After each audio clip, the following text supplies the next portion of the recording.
আমাদের বাড়ি প্রায় দিনই কোনো না কোনো শাক ভাজা হয়। তো আজকে বাজার থেকে নিয়ে এসেছিলো টাটকা টাটকা কলমি শাক। তো আজকে সেটাই ভাজা হলো। তো জানি প্রত্যেকের বাড়িতেই কলমি শাকটা আনা হয়, তবে আমাদের বাড়িতে কি করে ভাজা হয় সেটাই আজকে দেখাবো। প্রথমেই মা কলমি শাকগুলোকে ছাড়িয়ে খুব ভালো করে জল দিয়ে ধুয়ে একদম কুচিয়ে কেটে নিয়েছে। তারপর কড়াইতে পরিমাণ মতো তেল দিয়ে তেলটা খুব ভালো করে গরম করে তার মধ্যে প্রথমে কয়েকটা শুকনো লঙ্কা, 2 চামচ মতো কালো জিরে খুব ভালো করে ভেজে নিতে হবে। তারপর এখানে একটু থেতো করা রসুন দিয়ে কলমি শাকগুলো এক একে দিয়ে দিতে হবে।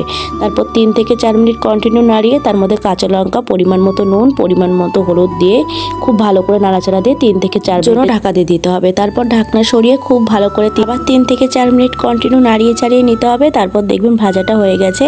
তারপর একে একে তুলে নেবেন। বেশ, তাহলে কলমি শাক ভাজা একদম তৈরি হয়ে যাবে। তো আপনারা কলমি শাক ভাজা কীভাবে খান, আপনারাও কি রসুন দিয়েই ভাজেন কিনা অবশ্যই কমেন্টে জানাবেন। আর ভাজাটা ভালো লাগলে অবশ্যই চ্যানেলটাকে সাবস্ক্রাইব করে পাশে থাকবেন।